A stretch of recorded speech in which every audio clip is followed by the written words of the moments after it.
कामगारांच्या मागण्यांसाठी डाव्या संघटनेसह शिवसेनाही रस्त्यावर उतरेल। त्यामुळे आज आणि उद्या असे 2 दिवस भारत बंदचा परिणाम जाणवेल अशी चिन्ह आहेत। अत्यावश्यक सेवा सुरू राहणार असल्याचं शरद राव यांनी स्पष्ट केलंय। तरीही पालिका, मंत्रालय, सरकारी कार्यालय, बँका, बेस्टचे कर्मचारी संपात सहभागी होणार असल्यानं त्याचा फटका मुंबईकरांना बसण्याची शक्यता आहे।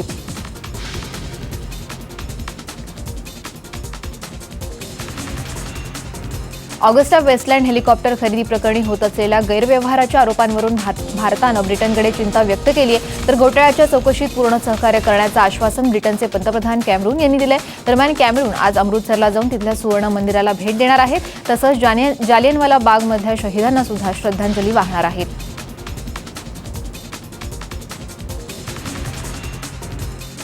हिंदू दहशतवादाबद्दल केलेल्या वक्तव्यावरून शिंदे यांच्या विरोधात भाजपतर्फे आज जंतर मंतर इथून निषेध मोर्चा काढला जाणार आहे। हा मोर्चा शिंदे यांच्या निवासस्थानावर नेला जाण्याची शक्यता आहे। भाजपच्या शिंदे विरोधाच्या या मोहिमेत एनडीएलाही सहभागी करून घेतला जाण्याचा भाजपचा प्रयत्न आहे।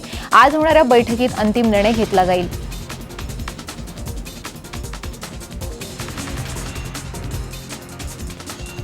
कुख्यात चंदन तस्कर वीरप्पनच्या 4 साथीदारांवरच्या याचिकेवर आज सुनावणी होणार आहे। बुधवारी राष्ट्रपती प्रणव मुखर्जी यांनी या चौघांना दयेचा अर्ज यांचा फेटाळला होता। 1993 मध्ये कर्नाटकमधील पालार इथे या घडलेल्या भूसुरुंग स्फोट प्रकरणी या चौघांनाही अटक करण्यात आली होती। दरम्यान या आरोपींचे नातेवाईक राष्ट्रपतींच्या निर्णयाविरुद्ध कोर्टात जाण्याच्या तयारीत असल्याचं कळतंय।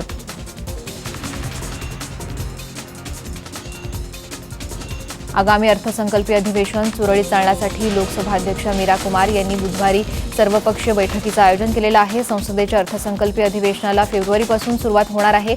या अधिवेशनात प्रमुख विरोधी पक्ष असलेल्या भाजपनं यूपीए सरकारला विविध मुद्द्यांवर कोंडीत पकडण्याचा निर्णय घेतलाय।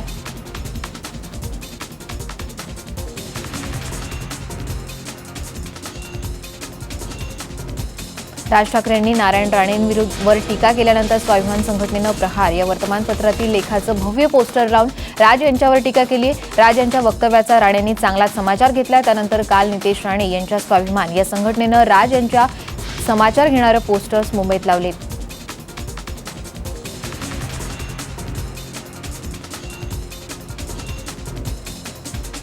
कायम विनाअनुदानित उच्च माध्यमिक शाळांना 100% अनुदान देण्याबाबत निर्णय न झाल्यानं महाराष्ट्र राज्य कायम विनाअनुदानित उच्च माध्यमिक शाळा कृती समितीनं 10वी-12वीच्या परीक्षांच्या कामावर बहिष्कार टाकण्याचा निर्णय कायम ठेवलाय।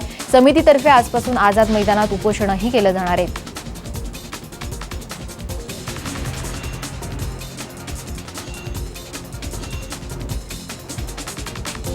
नवी मुंबई विमानतळ प्रकल्पग्रस्तांना सिडको आणि एमएमआयडी तर्फे पॅकेज दिलं जाईल असं मुख्यमंत्री पृथ्वीराज चव्हाण यांनी स्पष्ट केलंय। मात्र मुख्यमंत्र्यांनी प्रकल्पग्रस्तांचा विचार न करताच हे पॅकेज जाहीर केल्यानं प्रकल्पग्रस्तांनी यांना विरोध केलेला आहे।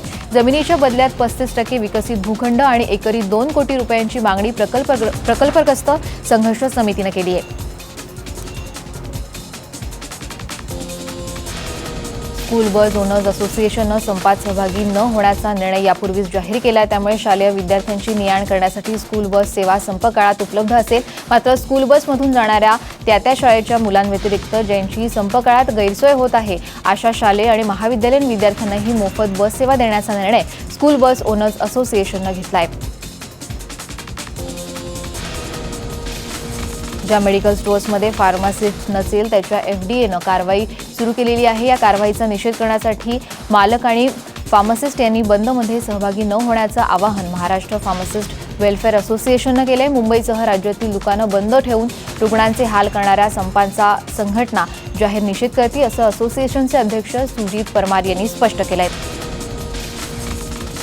अखिल भारतीय मराठी नाट्य परिषदेची वादग्रस्त निवडणूक अखेर रद्द करण्यात आलेली आहे। बोगस मतपत्रिकांच्या तपासणीसाठी सुरू करण्यात नेमण्यात आलेल्या त्रिसदस्यीय समितीच्या पाहणीत एकूण 2000 मतपत्रिका बोगस आढळलेल्या आहेत। मात्र कुणालाही विश्वासात न घेता निर्णय घेतल्यानं निवडणूक अधिकाऱ्यांवर मर्यादा भंगाचा आरोप सुद्धा करण्यात आलाय।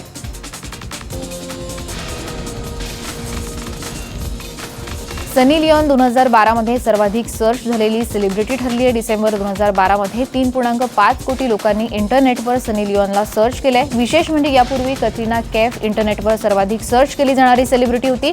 मात्र सनी लिओननं कतरिनालाही मागे टाकत पहिला नंबर पटकावला। तर सलमान खान, शाहरुख खान हे बॉलिवूडचे सुपरस्टार सनी समोर फिके पडलेत।